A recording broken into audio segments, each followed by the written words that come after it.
Bonjour à tous, j'espère que vous allez bien. Amen. Bon, je pense que quand on loue Dieu comme ça, c'est difficile d'être déprimé.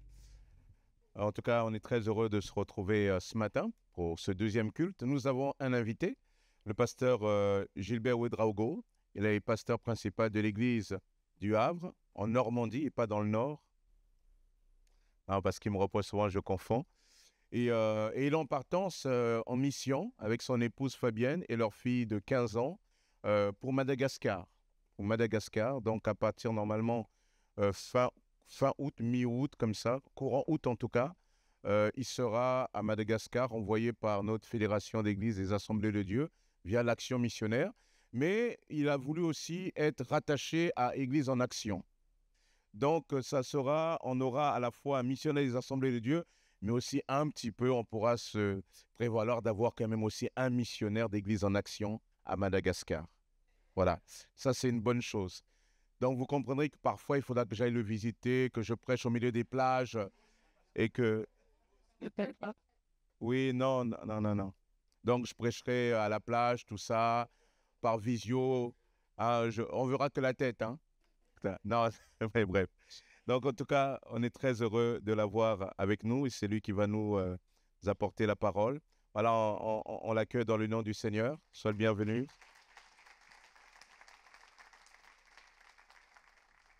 Dès que je parle de la plage, tout le monde a un appel missionnaire, t'as vu, hein?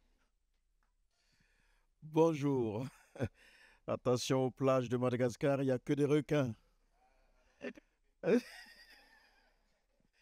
On est dans l'hémisphère sud, l'océan Indien, donc il y a des Réunionnais dans la salle.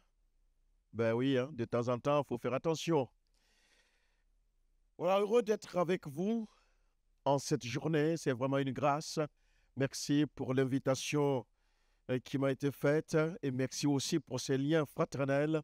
C'est vraiment avec joie, je transmets bien sûr les salutations de vos frères et sœurs du Havre. C'est une joie de pouvoir être là. Malheureusement, je suis là tout seul. Nous rentrons tout juste il y a quelques dizaines de jours de Madagascar avec toute la famille. Et puis, il y a ceux qui sont rentrés en forme, ceux qui ont été malades sur place, et puis il y a ceux qui sont encore malades. Et entre autres, mon épouse qui est encore malade, vous savez, la tourista. Et voilà, donc elle est bien alitée. Et puis mon fils est de service à l'église ce matin, donc on n'a pas pu se joindre à nous. Et du coup, la fille est restée avec sa maman. Voilà, je suis marié depuis... Oula, attention, ça va. Depuis le 5 avril 2023. Là, je suis sûr de ne pas me tromper. Les années, il faut les compter maintenant. Non, 2003. Ouf! Alors là, il va falloir couper les frères. Il ne faut pas mettre ça en ligne. Sinon, si vous êtes pour la paix des couples, il ne faut pas mettre ça en ligne. 2003. Voilà. Merci. Merci, Soster. Merci, vous l'aurez compris. Merci pour votre soutien d'avance dans la prière. Et pour ce que vous allez faire, si le Seigneur tarde à venir, bien sûr, pour cette grande île. Une île, d'après l'histoire, était d'abord une île verte. On l'appelait l'île verte à cause des grandes forêts tropicales. Aujourd'hui, c'est l'île rouge parce que essentiellement le Malgache cuisine avec charbon de bois. Les forêts sont dévastées. Tout ce qui est à la surface du sol, eh bien, est malheureusement détruit. Il n'y a pas tellement une politique de reboisement. Et d'après les statistiques et les connaisseurs, ceux qui ont fait des études spécifiques là-dessus disent que dans quelques courtes dizaines d'années, ça risque d'être appelé l'île Noire à cause de cette réalité-là. Mais nous croyons que Dieu est aussi le Dieu des îles. C'est quelque chose qui nous tient par cœur. Mon épouse et moi avons visité quelques îles et particulièrement cette île nous tient à cœur et au-delà de nous-mêmes, je crois que c'est Dieu lui-même. Habitants des îles, réjouissez-vous, dira la parole. Nous croyons que notre Dieu n'en a pas fini et jusqu'aux extrémités de la terre, encore un peuple nombreux à sauver. Quand on me disait, dans mon petit coin, dans ma réflexion, j'avais du mal à comprendre qu'il y a encore des peuples au XXIe siècle il y a encore des nations au XXIe siècle qui ne sont pas atteintes. Alors, il y a une nuance entre la nation telle que nous la comprenons aujourd'hui dans notre langage d'aujourd'hui et nation dans le langage biblique. Nation, donc il est question d'ethnie, des groupes d'ethnie, ethnos, bien, qui ne sont pas encore atteints et nous l'avons touché du doigt. L'avons touché du doigt. Et je crois que Dieu n'en a pas fini. Ce matin, voir cette journée, comme j'ai partagé avec les frères et sœurs de premier culte, nous voulons et je voudrais simplement déposer sur votre cœur la notion de l'obéissance. Obéir à Dieu sans toujours tout comprendre. Obéir à Dieu sans toujours tout comprendre. Bon, déjà quand on comprend tout, c'est déjà pas évident. Oui, quand bien même on sait qu'on est dans la volonté de Dieu, on sait que c'est ça, eh bien c'est déjà pas évident. Alors, quand dans l'obéissance, on ne comprend pas, surtout quand on ne sait pas où ça va nous amener, Seigneur, fais-nous grâce. Courtement, mon épouse et moi, nous nous sommes rencontrés dans le cadre de notre étude à l'école biblique, alors qu'elle descendait de sa Bretagne pour eh bien, avoir quelques connaissances en plus par rapport à la parole, et puis se rendre libre entre les mains de Dieu pour être envoyé aussi comme missionnaire. Et moi qui, par mon nom, pour les connaisseurs, vous savez de quel pays je suis issu, originaire donc du Burkina Faso, j'ai été au bénéfice des œuvres de l'action missionnaire française sur place. Et quand le Seigneur m'a ouvert les portes pour venir en France il y a quelques décades d'années maintenant, je me suis dit, je suis en mission. Donc, entre celle qui avait la motivation avec Dieu d'aller en mission, et puis celui qui est venu en disant, je suis venu sur la terre de mission, eh bien, on a cru que notre appel s'est confirmé non seulement par notre union, et l'œuvre c'était d'œuvrer essentiellement sur la France métropolitaine. Et ainsi, on a commencé donc notre parcours, Bordeaux, Châteauroux, Rouen, Cherbourg, et puis depuis 8 ans, nous sommes sur le Havre. Et là, il y a 3 ans en arrière, quelque chose s'est passé. Comme quelqu'un qui s'est endormi et qui s'est réveillé. Et c'est comme ça que lors d'une visite, alors que nous arrivons sur l'île pour la première fois, il y a 2 ans en arrière, sur l'île de Madagascar, en pleine nuit, environ minuit, 1h du matin, nous sommes arrivés et j'ai été littéralement saisi par une conviction profonde qui va jaillir en moi, un peu comme le cri du Macédonien dans la parole qu'on entend. Et là, ça m'a bouleversé, Et à cette époque-là, j'avais quelques petites responsabilités dans le cadre du pastorat et en région et à l'église. Et je me suis dit, Seigneur, ça ne sera juste pas possible. Et je n'étais pas au courant des projets de l'action missionnaire aussi pour éventuellement envoyer un missionnaire là-bas. Donc, j'ai dit, Seigneur, tu m'appelles, mais comment je vais faire pour me débarrasser de tout ce dont j'avais comme quelques responsabilités? Et il suffisait simplement de dire oui dans mon cœur et le reste Dieu va faire. Et c'est dans cette façon de voir les choses que j'aimerais simplement partager avec vous. Tant pour vous qui m'écoutiez que ceux qui vont suivre ou qui suivent en direct ou qui vont suivre plus tard, je prie vraiment que cette parole puisse être comme une clé pour ta vie, comme elle a été. Je raconte ces choses comme si c'était, en 2 minutes, comme si c'était quelque chose qui a été facile. Mais mes amis, c'était au minimum 20 ans d'attente. Et 20 ans, quand on arrive à un certain âge et qu'on a des enfants, on envisage autre chose.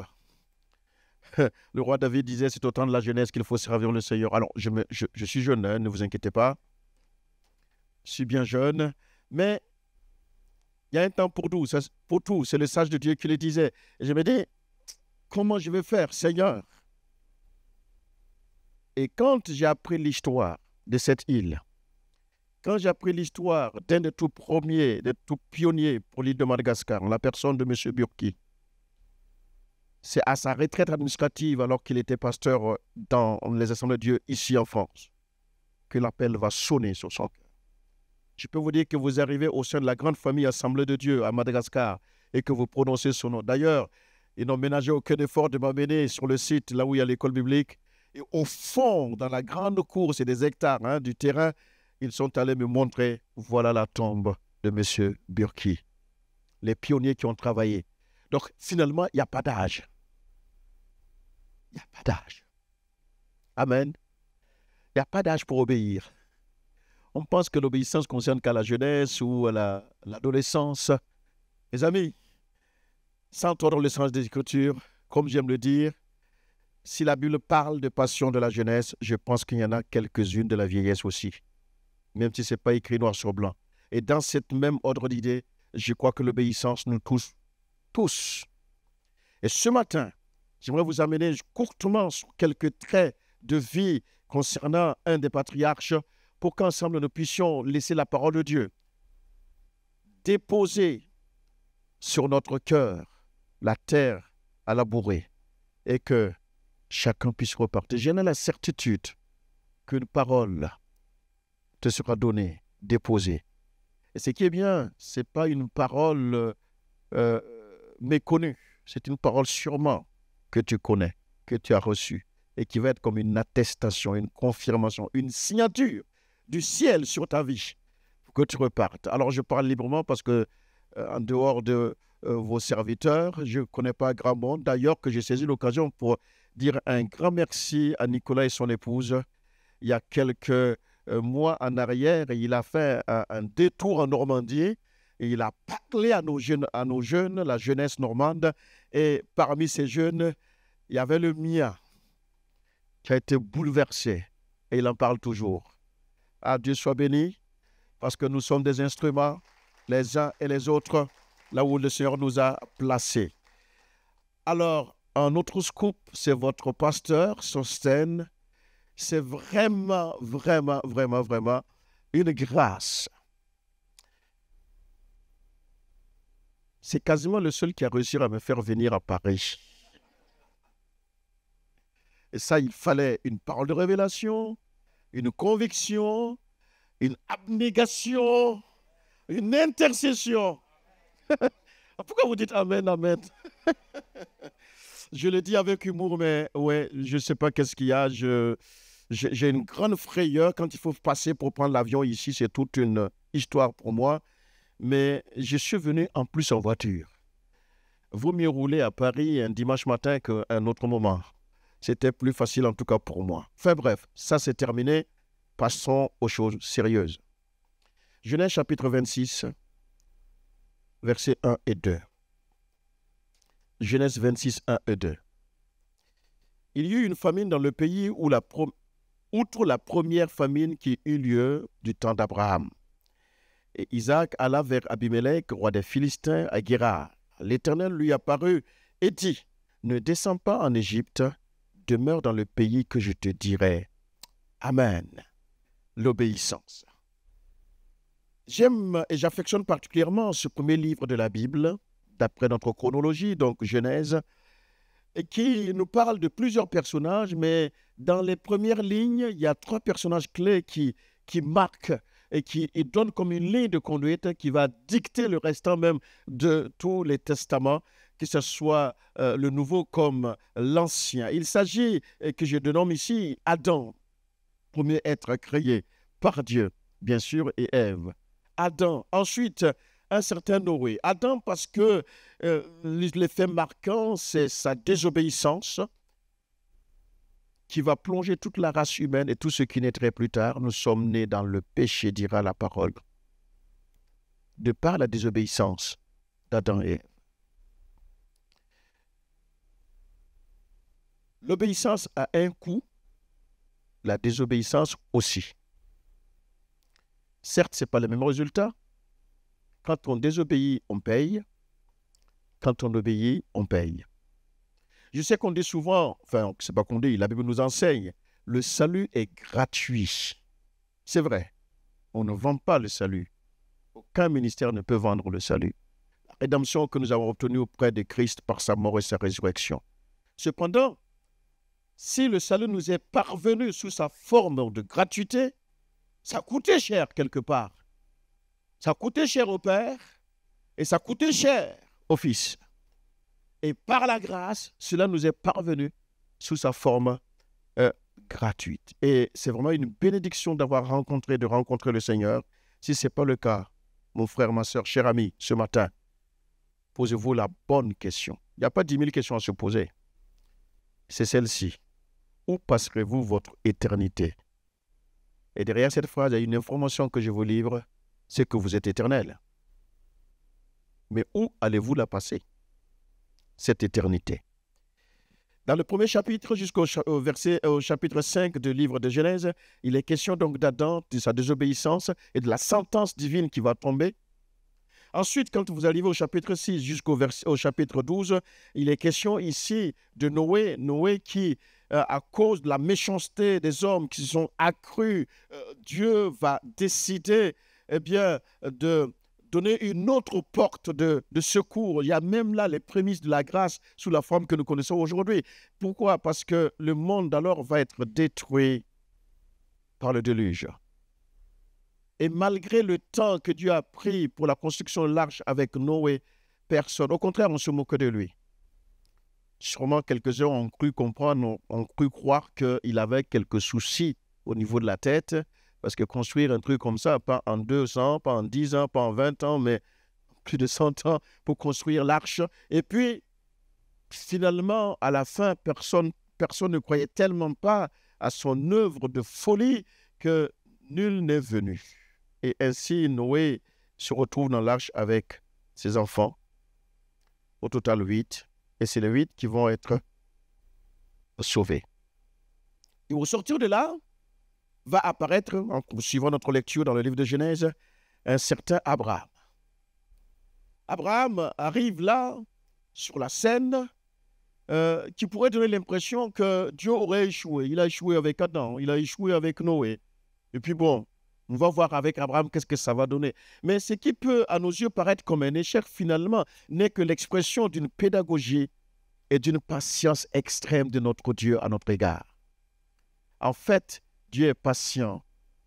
Et dans sa patience s'exprime une pédagogie. Et je comprends quand la Bible dit que ce qui est écrit est utile pour notre instruction, notre enseignement, notre correction. Mon ami, Dieu est patient parce qu'il tient à toi. Dieu n'investit pas toujours dans des structures. Il investit dans des hommes et des femmes, dans des jeunes et des moins jeunes, en vue de s'occuper d'une structure pour l'avancement de son royaume. Et ce n'est pas pareil. Ne confondons pas souvent l'investissement de Dieu. Et pour ce faire, Dieu est capable d'attendre jusqu'à ce que l'investissement sur ta personne soit scellé pour que tu sois l'instrument entre ses mains pour l'œuvre à laquelle il t'a appelé. Autrement, comment vous pouvez comprendre qu'un peuple qui crie pendant 400 ans d'esclavage, qui hurle de douleur, criait jusqu'à ce que de son trône de gloire, il a entendu le cri. Moi, je ne sais pas, moi, quand vous lancez un SOS, s'il y a un drame, s'il y a quelque chose qui se passe dans la rue, là, à nos yeux, ici, en tout cas en France, on a des numéros spéciaux. Il suffit d'appuyer, d'appeler pour le secours. Le peuple a crié, le peuple d'Israël en son temps, pendant l'esclavage en Égypte, a crié pour que il y ait secours. Vous savez comment Dieu a fait? Vous avez vu le temps qu'il a pris? Il est parti trouver un couple hébreu. Ensuite, ce couple va mettre au monde un enfant. Pas un enfant adulte, hein? Un bébé. Et un bébé, ça sort au bout de quelques mois quand même, non? Tout ça, ça prend du temps. En plus, quand il naît, il y a des décrets bizarres qui sont sortis. Et il n'était pas censé vivre. Et Dieu est toujours là. Et pendant ce temps, le peuple crie douleur. Je ne sais pas si vous voyez la scène. Ensuite, on arrive à son âge adulte. Finalement, il va grandir dans une cour qui n'a rien à voir avec son peuple. Je parle ici de Moïse. Comme si ça ne suffisait pas. Moïse fait des grosses fautes. Il prend peur, il s'enfuit. Son histoire ne dure pas 20 ans, 40 ans. Il est dans les oubliettes. C'est lui qui doit délivrer le peuple. Et Dieu est toujours patient. Ah. Seigneur, merci pour ta patience, mais fais vite quand même. Hein? C'est pas ce que tu es en train de dire? Ah, merci pour ta patience, mais fais vite quand même. Et il attend toujours. D'ailleurs, ce sera bien qu'on revisite un peu. Cher ami, je ne sais pas quel âge vous avez, mais avec gentillesse, j'aimerais vous vieillir un peu. Vous êtes d'accord? En fait, vous n'avez pas le choix. Pourquoi je dis cela? Parce que finalement, le jour de votre naissance, c'est ce jour-là qu'on a commencé à dire, monsieur un tel, vous avez tel âge, à partir de ce jour-là. Mais ce n'est pas tout à fait vrai. On vous a piqué 9 mois. En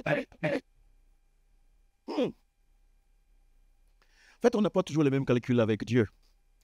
Un jour devant lui est souvent comme... Il y a des matheux dans la salle? Bon courage pour l'équation.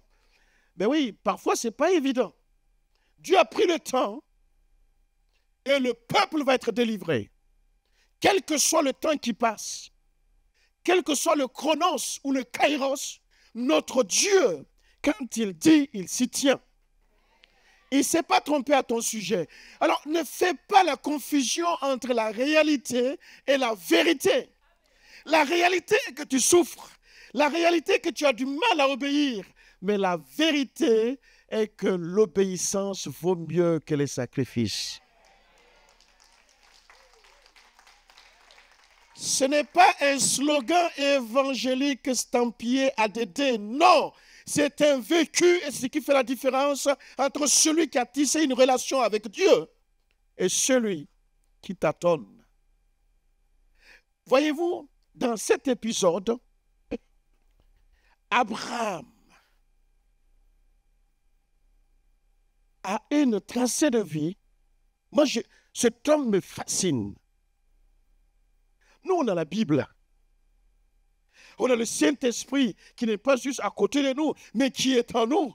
On est même plus qu'en nous. Il nous a immergés, baptisés du Saint-Esprit. Abraham, non. Et en plus, il n'y avait pas trop de repères en arrière. Il n'y avait pas de rêve. Il n'avait pas de rêve. De référence. Abraham, cet homme, waouh. Et quand vous lisez la Bible, on découvre qu'en fait, Abraham, il y a de quoi accepter, malgré bon gré, qu'il soit le père des croyants, l'ami de Dieu, à qui Dieu ne faisait rien derrière son dos. Vous savez, de temps en temps, on fait souvent des choses derrière nos dos. Dieu dira, cacherai-je à Abraham ce que je vais faire? J'aimerais qu'on aille plus loin, parce que ce dont j'aimerais déposer sur votre cœur, c'est la nécessité de combattre les géants d'aujourd'hui. Sinon, non seulement ils peuvent faire des petits, mais ils peuvent être des blocages à votre obéissance à Dieu. Quand je lis les textes, quand Dieu dit à Isaac, ne descends pas en Égypte, comment? Ça lui correspond. Pourquoi je dis ça? Autrefois et plus tard, quand il était jeune homme comme moi, et que Dieu a parlé à son père et non pas à lui, écoutez bien les détails, c'est important, il parle à son père, on va dire à la limite avec sa mère, mais pas, même la mère, bon, je ne sais pas, mais en tout cas pas à lui. Dieu dit à Abraham, tu vas me donner ton fils, ton unique. Et puis, Abraham, de bon matin, demande à ce que son fils l'accompagne. Et là, ils vont se suivre et arriver à un certain niveau, à un certain endroit. Moi, j'ai toujours du mal. Quand j'étais tout petit, dans le gym, autrefois on appelait école du dimanche, mais je me disais, mais c'est quoi, c'est qui cet adolescent qui ne branche pas? On lui attache les mains, on lui attache les pieds, on dépose sur un tas de bois, on ferme les yeux, on lève le couteau, et puis il est là. Ah! Qui se souvient de son adolescence? vous auriez accepté au nom d'un certain Dieu qui m'a dit, je ne vois même pas. Alors, ouais, il a essayé de poser quand même quelques questions. Hein. Écoute, papa, c'est bien beau tout ça, ton histoire là. Je ne capte pas trop, mais tu as le couteau, tu as le bois, et il y a le feu, il y a même le ventre pour manger, c'est qui a mangé après. Enfin, je sais pas, ça c'est moi qui rajoute. Mais il est où le sacrifice? Il est où l'agneau? Sa question était un peu dérangeante et j'aurais pas aimé être à la place d'Abraham non plus. Qu'est-ce qu'il faut faire? Est-ce que vous vivez des situations comme ça? Où vous êtes comme pris entre deux feux? Seigneur, comment je vais faire? Mais laisse-moi te dire qu'en Dieu, il a son pied gauche dans le passé de ta vie, il a son pied droit dans le futur de ta vie et il est bien assis dans ton présent. Il est avec toi. Il est avec toi. Là où tu ne vois pas comment ça va se terminer, comment tu vas t'en sortir, il est avec toi. Je poursuis parce qu'il faut que j'aille très vite. Et le temps qui me reste est largement suffisant pour déposer ça sur votre cœur. Abraham, donc, apparaît sur cette scène. Il devient et tisse une alliance, ou Dieu tisse une alliance avec lui. Donc, il devient le père de l'alliance. Son fils, Isaac, devient le fils de l'alliance. Et il y a eu le canal de l'alliance qui est Sarah. Ce sont des éléments essentiels. Le père de l'alliance, on l'appellera ça plus tard, l'ancienne alliance, mais en tout cas, le père de l'alliance, le fils de l'alliance, le canal de l'alliance. Et c'est ainsi qu'on arrive dans notre texte. Quand Dieu dit à Isaac, ne descends pas en Égypte. Et tout de suite, la question qui me vient à l'esprit, mais pourquoi ne pas descendre en Égypte? On est quand même dans un temps de famine. Et famine, il faut le voir dans plusieurs tableaux, que ce soit métaphorique ou encore dans le sens propre des choses. Il faut comprendre quand même que ce n'est pas donné de vivre une famine. Qui a déjà fait une semaine sans manger? Boire, oui, mais sans manger. Ce n'est pas toujours évident. On perd quelques grammes. Enfin, pour moi, ça me serait utile, mais quand même, une famine, et la Bible dit une famine très grande. Mais la question n'est pas là, mais pourquoi il ne doit pas descendre? Est-ce que Dieu veut leur priver? C'est une punition? Non, l'histoire est un peu plus coriace que ça. Je note, cher ami, que tous ceux qui sont appelés, tous ceux qui ont été choisis par Dieu depuis votre nouvelle naissance, vous connaîtrez, homme ou femme, jeune ou moins jeune, tôt ou tard, un temps de famine. Non pas que Dieu vous a délaissé, non pas qu'il veut vous coincer entre deux murs, non, non, non. Non pas qu'il veut vous dire la vérité entre deux yeux ou quatre yeux, appelez le nombre de yeux que vous voulez, mais juste pour vous dire que chacun pour sa part, même dans la même fratrie, chacun a son école de formation. Et je dis souvent, je l'ai dit, on ne forme pas un pâtissier de la même manière qu'un paysagiste. Non. En médecine, il y a toujours un tronc commun, et après, il y a les spécialisations. Alors, le temps me manque, mais je vais vous raconter cette anecdote vite fait quand même. Un jour, j'ai eu quelques soucis de dents, je me retrouve chez le dentiste, et c'était une dentiste, et qui venait de prendre service, je ne sais pas combien d'années elle avait fait, mais elle m'avait dit, elle a fait le nécessaire, mais si j'ai mal, de lever ma main. Donc, quand je l'ai vu tirer son petit chariot avec tout ce qui était à l'intérieur, des pinces que je n'ai jamais vues, des aiguilles un peu bizarres, tordues, des crochets, on dirait des points d'interrogation d'ailleurs. Et j'étais un peu perdu dans tout ça. Alors, je regardais, je l'observais, donc elle prenait, et quand elle a tout fait, ouvrez votre bouche, alors elle a coincé ma dent avec des trucs, des appareils, et elle a commencé à toucher. Et dès qu'elle a touché, vous savez, il y a un drôle de bruit chez les dentistes. Vous le connaissez ce bruit? Presque. C'est comment? Vous êtes tombé dans le même piège que ceux du premier culte. Et dès qu'elle a touché, j'ai levé ma main. Et je ne baissais pas. Donc, elle essaie d'attendre un peu dans sa tête, dans son esprit, pour que l'anesthésiant prenne effet. Donc, elle revient, elle recommence et j'avais toujours la main levée. Vous savez? Et elle me dit, mais qu'est-ce qu'il y a? Elle ne pouvait pas parler. Donc, voilà. À un moment donné, j'arrive à lui dire, mais non, j'ai mal. Donc, elle regarde la dose qu'elle avait mise. Elle ne voyait pas le problème, là où était le problème. Mais moi, je voyais le problème, c'est que j'avais mal. Et au fur et à mesure, je comprends que j'étais un spécimen quand même. Une denrée rare. En tout cas, elle n'avait pas encore eu affaire à des gens comme moi.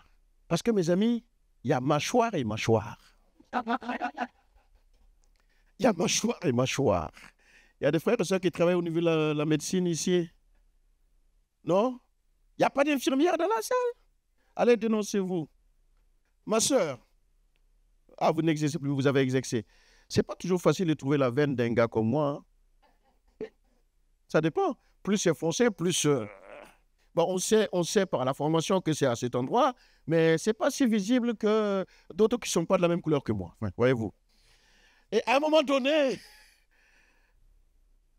elle comprend que la dose normale n'était pas normale pour un gars comme moi. Ah, ça ne se voit pas, mais mâchoire, ça tient. Hein? Donc, elle rajoute la dose. Une première dose, donc c'est logique. J'attends, monsieur, on va attendre 5 minutes, 5 minutes arrivent. Elle revient, elle tire son tabouret, elle se rapproche. Elle commence, je lève la main encore. Vous êtes peureux? Mais j'avais mal. J'avais mal. Pourquoi je dis cela? En fonction de qui tu es, pour avoir le même résultat, on n'est pas obligé d'avoir la même dose d'injection d'anesthésie. On est tous enfants de Dieu. Mais pour arriver au même résultat d'enfant de Dieu, la manière dont il va te former, me former, te former, complètement différent. Ben oui.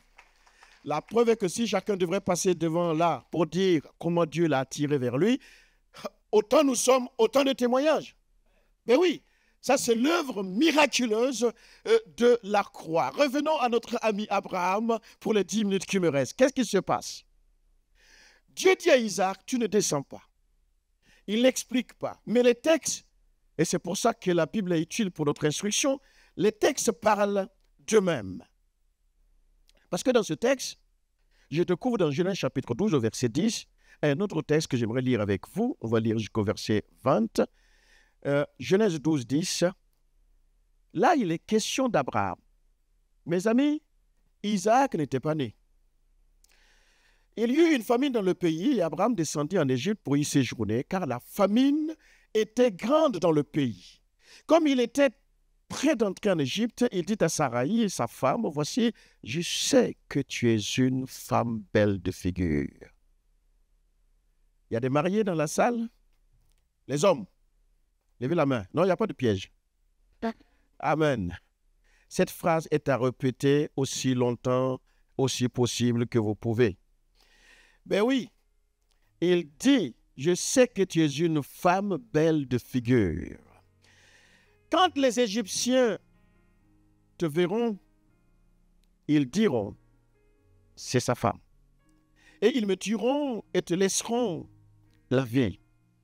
Dis, je te prie que tu es ma sœur, afin que je sois bien traité à cause de toi et que mon âme vive grâce à toi. Verset 14. Lorsqu'Abraham fut arrivé en Égypte, les Égyptiens virent que la femme était fort belle. Les grands de Pharaon la virent aussi et la vantèrent à Pharaon.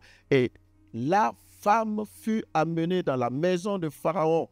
Il traita bien Abraham à cause d'elle. Et Abraham reçut des brebis, des bœufs, des ânes, des serviteurs, des servantes, des ânesses et des chameaux. Verset 17. Mais l'Éternel frappa de grandes plaies Pharaon et sa maison au sujet de Saraï, femme d'Abraham. Alors Pharaon appela Abraham et dit, « Qu'est-ce que tu m'as fait? Pourquoi ne m'as-tu pas déclaré que c'est ta femme? Pourquoi as-tu dit, c'est ma sœur? aussi l'ai-je prise pour ma femme. Maintenant, voici ta femme, prends-la et va-t'en. Et Pharaon donna ordre à ses gens de le renvoyer, lui, sa femme, avec tout ce qui lui appartenait, y compris ce qui est cité dans le verset 16. Il repart avec son neveu-hôte, avec les serviteurs qui étaient venus, les quelques-uns. Il repart avec tout ce qu'il avait gagné. Quand on lit ça et qu'on n'est pas au courant de ce que Isaac est en train de vivre, force est de constater qu'entre les deux, la même chose se présente, la famine. La famine. Frères et sœurs, la famine est formatrice. La famine est révélatrice de quelque chose. La famine annonce quelque chose. La famine décèle, diagnostique quelque chose. La famine mesure la chose et la famine parle. Ton épreuve, peut-être, est en train de te parler. Ta famine n'est pas une famine économique. Oh, le frigo est sûrement plein. Mais ta famine est autre chose. Relationnelle. La santé. La profession. Les études. L'emploi. Le lieu de vie. Les questionnements sur le lendemain. C'est des formes de famine. Et comme Isaac, Dieu est en train de dire, ne descends pas. En d'autres mots, ne pars pas chercher ailleurs. Reste dans le pays.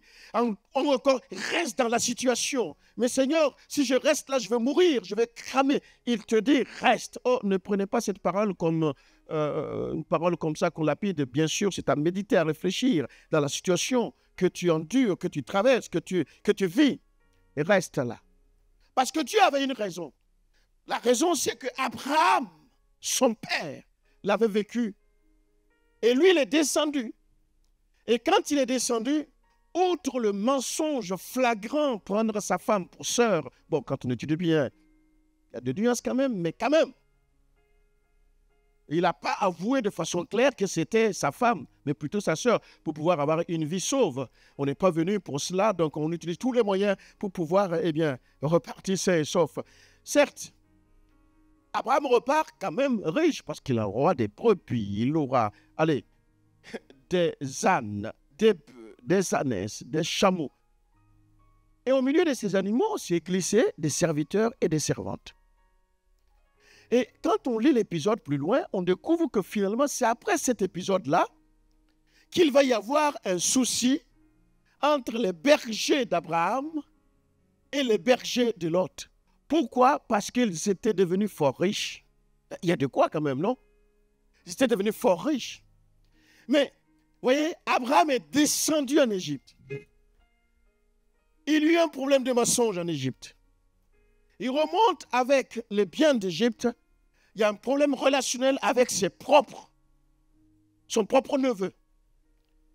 Mais au-delà de tout cela, parmi les serviteurs et les servantes, Abraham a ramené une servante aussi qui était dans le lot. Qui, à votre avis? Agar. Amen. Qu'est-ce qui se passe avec Agar? Eh bien, Madame Abraham, avec tout le respect profond, va dire, écoute, puisque nous n'avons pas d'enfants, ce serait bien quand même. Et le jour de l'accouchement, et la pratique culturelle, c'est comme cela, elle accouchera sur mes cuisses, eh bien, ça sera le nôtre. Appellera Ismaël. Et là, Dieu revient. Ça, c'est vous qui avez préparé ça, mais ma promesse, c'est tout autre. Ma promesse, c'est tout autre. Ma promesse, c'est Isaac. Vous savez quoi? Tout ce qui sort de l'Égypte finit toujours par nous détruire. Et entendez par Égypte ici, non pas le pays, non pas Caire, en Afrique du Nord. Entendez par Égypte ici, dans l'entendement spirituel, tout ce qui est contraire à la volonté de Dieu, tout ce qui est source de nos problèmes, tout ce qui est le résultat de l'action de notre chair. Et c'est ça, finalement, que Dieu va anticiper pour dire à Isaac, ne descends pas en Égypte. Ne descends pas. Ne descends pas. Déjà, le verbe parle. Vous savez, quand vous descendez, ce n'est pas toujours bon signe. Ne descends pas en Égypte. Tu comprends maintenant pourquoi Dieu te dit de ne pas descendre en Égypte. En fait, de ne pas faire le choix que tu es en train de faire. Ou de revenir sur le choix que tu as fait parce que tu as tellement prié, tu ne vois pas le résultat. Et par conséquent, voilà, aide-toi, le ciel t'aidera, dira-t-on. Mais souvent, tu peux t'aider, le ciel ne va pas t'aider. Parce que le ciel n'exerce logiquement que la volonté de Dieu. Descendre en Égypte équivaut au fait de baisser les standards de ta vie spirituelle. Mes frères, ok, nous sommes des chrétiens, mais il n'y a pas que moi qui fais ça. Ça, c'est baisser les standards. Ça, c'est le fait de descendre en Égypte. Descendre en Égypte, c'est le fait de diminuer son niveau de sainteté, de consécration pour faire comme les autres. Frère, il faut évoluer avec son temps, oui, mais pas dans tous les domaines. Ben oui, aime Dieu plus que toute autre chose. Fais la différence dans ta génération. Fais la différence dans ta classe. Laisse-moi te dire, ce n'est pas parce que maintenant tu as 18 ans et que tu es en année de bac et que tout le monde a une copine au lycée qu'il faut absolument que toi tu en aies. Sinon. Je sais que c'est difficile, j'ai le mien, le même âge. Je sais que c'est difficile, mais c'est impossible. Tu peux peut-être me mettre la risée tout le monde. Comment se fait-il? Seigneur, il n'y a que moi, c'est pas grave. Tu reviens lundi, dès les premières heures, juste avant les cours. Les autres racontent ce qu'ils ont fait ce week-end. Et comme tu sais que ce n'est pas ta vie, tu ne parles pas. Et tout d'un coup, ils font un tour de cercle. Les 3 ou les 4, là, toujours les mêmes. Tu sais, les mêmes que tu traînes avec, là. Et te posent la question. Et toi, tu fais quoi ce week-end? Et comme tu es courageux comme moi, tu as dû répondre, j'étais à l'église. Encore. Tu passes toute ta vie à l'église alors que tu n'as passé que 2 heures. Tu passes toute ta vie à l'église. Et toi, tu réponds au fond de toi-même. Et alors? Je suis fier d'aller à l'église. Je suis fier d'aimer mon Dieu. Ben oui. Il n'y a que les fleurs qui attirent les abeilles. Ah oui. Est-ce que tu as compris ma phrase? Non, il faut que je la développe. Là, je m'adresse particulièrement à quelques jeunes là dans la salle. Ne baissez pas la tête, regardez-moi. Moi, je ne vous vois pas bien, mais vous me voyez. Hein? Il n'y a que les fleurs qui attirent les abeilles. Pourquoi je dis cela? Tu te poses la question, mais papa, je n'ai rien fait. C'est elle qui est venue vers moi. C'est elle qui m'a fait les premières enfants. Mais oui, tu es une fleur du Seigneur. Tu brilles.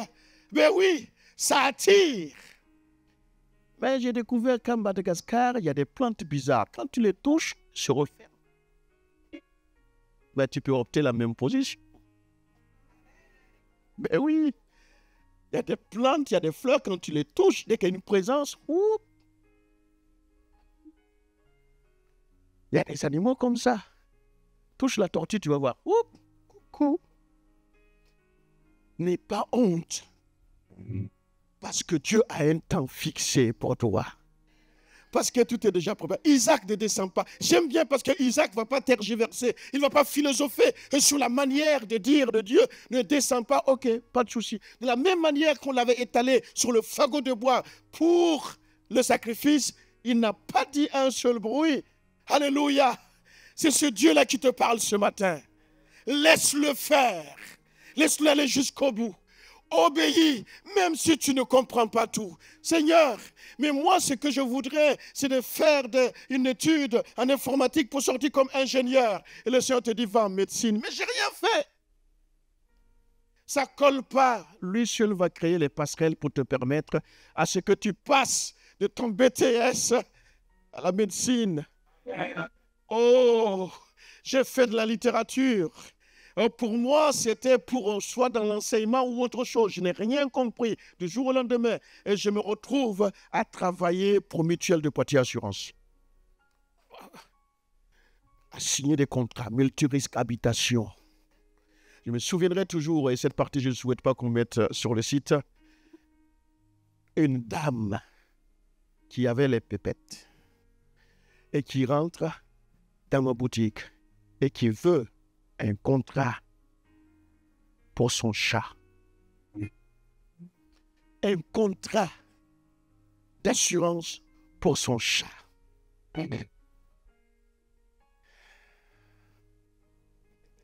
Je vais vous donner une grande révélation. Je suis africain.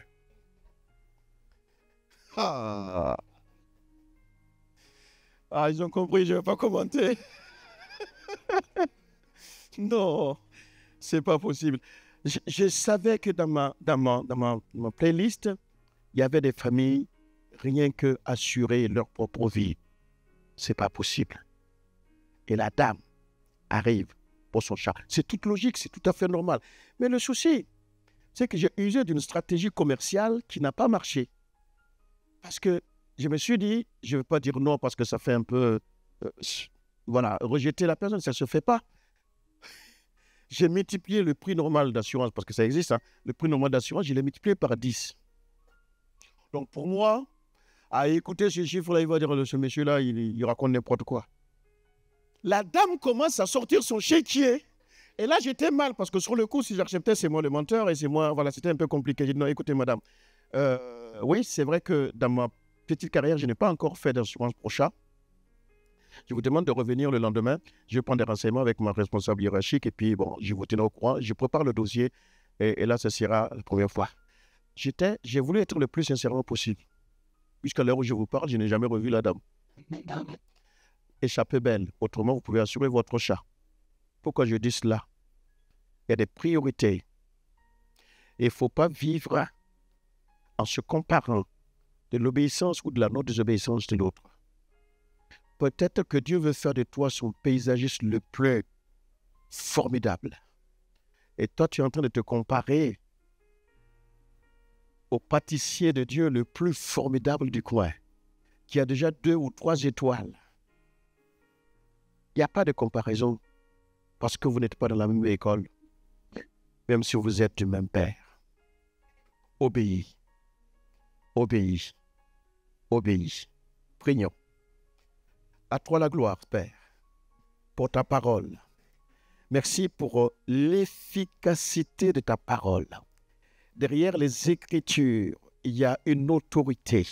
Derrière cette autorité, il y a une personne. Derrière cette personne, c'est toi, Jésus.